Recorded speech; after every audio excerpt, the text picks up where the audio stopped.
A person who thinks all the time has nothing to think about except thoughts. So he loses touch with reality and lives in a world of illusions.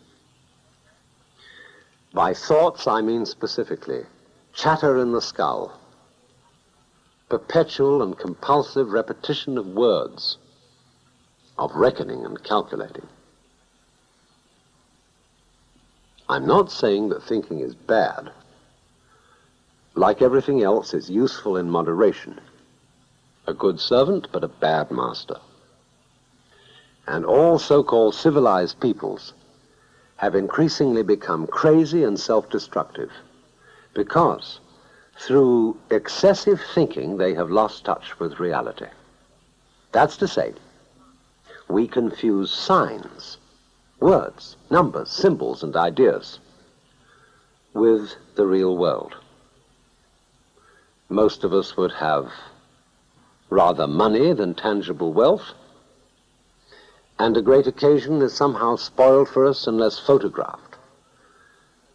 And to read about it the next day in the newspaper is oddly more fun for us than the original event. This is a disaster. For as a result of confusing the real world of nature with mere signs, such as bank balances and contracts, we are destroying nature.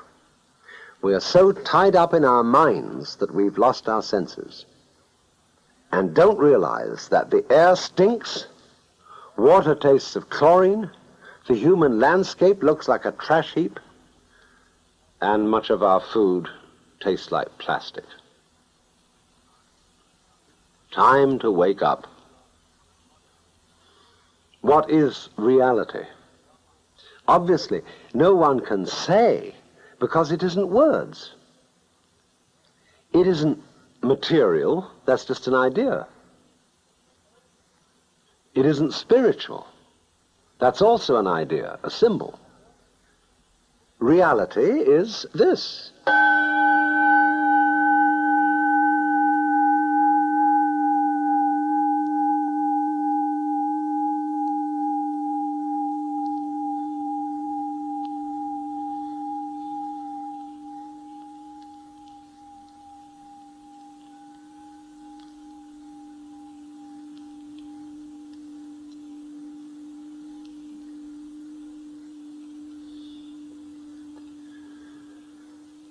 You see, we all know what reality is, but we can't describe it, just as we all know how to beat our hearts and shape our bones, but cannot say how it is done.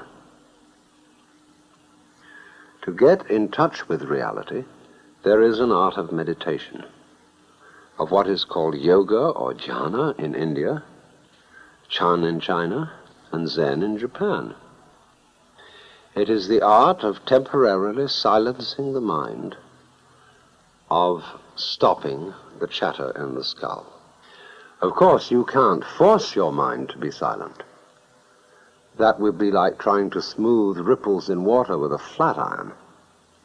Water becomes clear and calm only when left alone. So, will you try an experiment with me? Simply close your eyes and allow your ears to hear all sounds around you. Don't try to name or identify these sounds. Just hear them as you would listen to music, as when you hear a flute or a guitar, without asking what it means.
And as and when I talk, just hear the sound of my voice. Don't bother about what it means. Your brain will take care of that by itself. Just let your eardrums respond as they will to all vibrations now in the air. Don't let yourself, or your ears, be offended by improper or unscheduled sounds. If, for example, the record is scratchy, okay. You wouldn't object if you were listening to it sitting by a fire of crackling logs.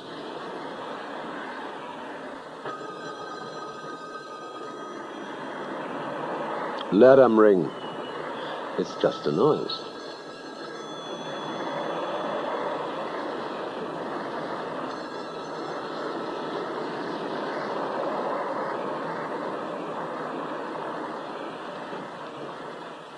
And keep your tongue relaxed, floating easily in the lower jaw. Also stop frowning. Allow the space between your eyes to feel easy and open. And just let the vibrations in the air play with your ears.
You must understand that in meditation we are concerned only with what is, with reality, nothing else. The past is a memory, the future an expectation. Neither past nor future actually exist. There is simply eternal now. So don't seek or expect a result from what you're doing. That wouldn't be true meditation. There's no hurry. Just now you're not going anywhere. Simply be here. Live in the world of sound. Let it play. That's all.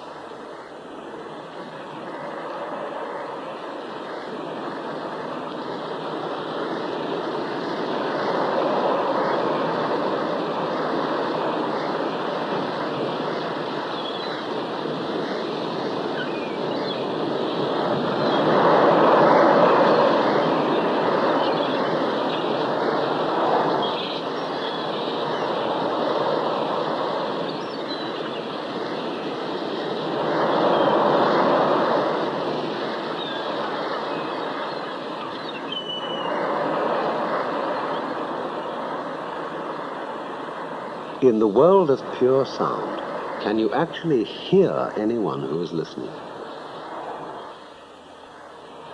Can you hear any difference between all these sounds on the one hand and yourself on the other?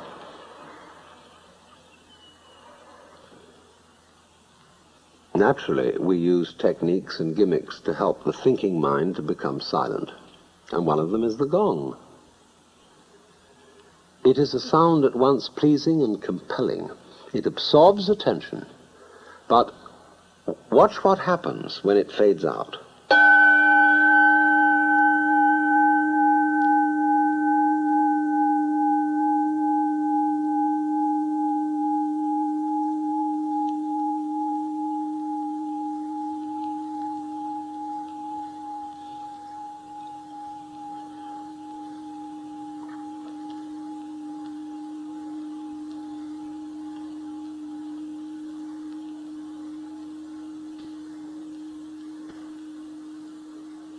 The one sound becomes the many. The single tone is transformed easily and gently into all other noises. And that's how the universe comes into being, out of the one energy underlying all events. So if you don't have a gong, you can use your own voice by chanting what Hindus and Buddhists call a mantram. That is, a syllable or phrase sung for its sound rather than its meaning. Chief of these is the syllable Om, or Aum, called the Pranava, or the sound of God, because it involves the whole range of the voice from the back of the throat to the lips. Take the tone from the gong and hum it with me.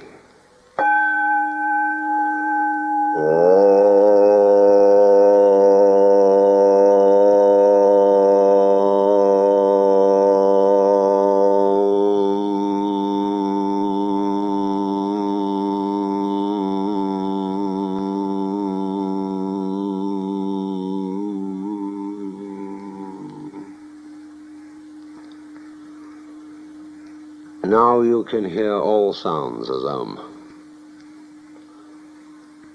They're all at some point in the total range of sound, from the back of the throat to the lips, making a spectrum of sound as all colors are originally one white light. But don't ask what the sound is, or what it means. Just hear it and dig it. Hum with me again.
Let me explain again what we are doing.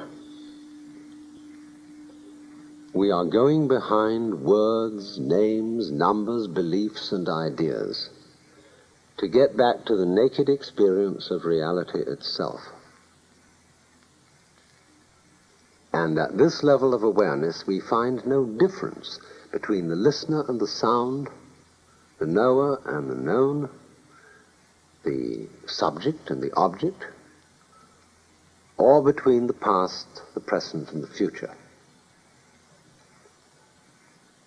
All that's just talk. What is really happening is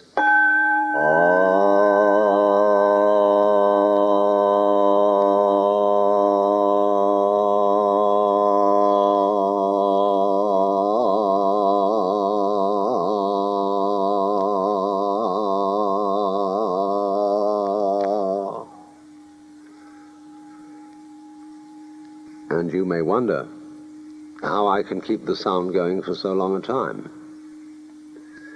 It depends on regulation of the breath, which is basic to the art of meditation, and I'm going to show you how to do this and why. To begin with, just as you've been letting vibrations in the air play with your ears, let your lungs breathe as they will. Don't as yet attempt any breathing exercise. Don't force anything. Simply allow breathing.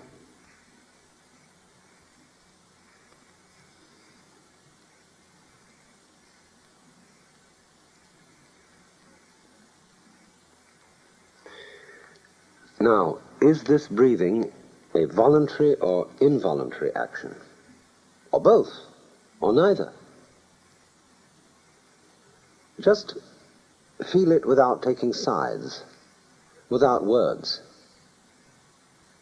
And again, hear my voice as if it were wind in the trees or the sound of waves.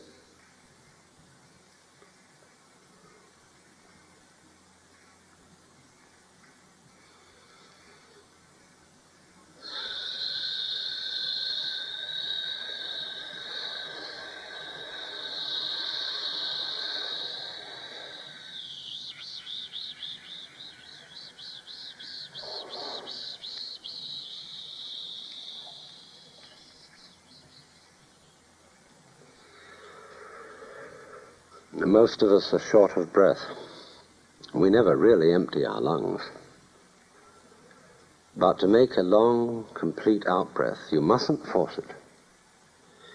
Imagine there's a large ball of lead inside your neck, and allow it to fall slowly through your body to the floor, pushing and easing the breath out as it drops. Ease the breath out just as you settle and sink down comfortably into a bed. And when the ball reaches the floor, let it drop away as if to the center of the earth.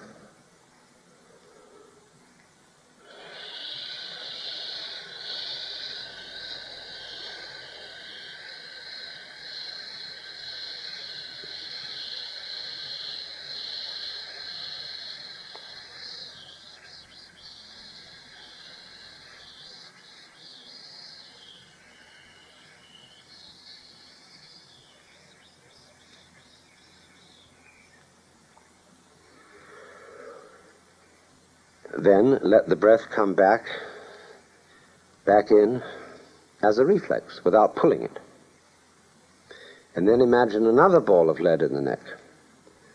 And again, let it fall out, long and easy.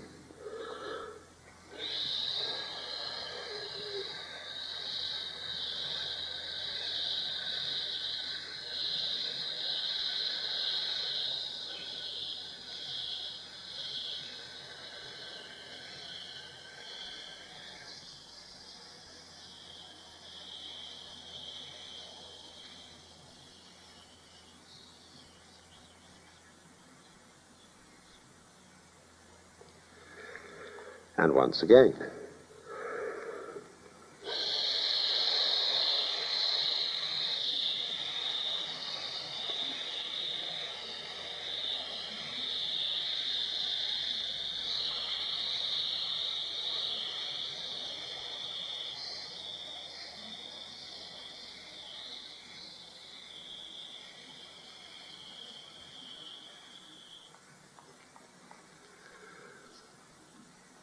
Now, do you see what's happening? You are generating a great deal of energy without trying or forcing. Two things seem to be happening at once. First, the outflow of breath is simply falling, happening all by itself. Second, it's under perfect control. So from this practice, you learn to experience, to realize that what happens to you and what you do are one and the same process. There is no real separation between one thing called you and another quite different thing called the universe.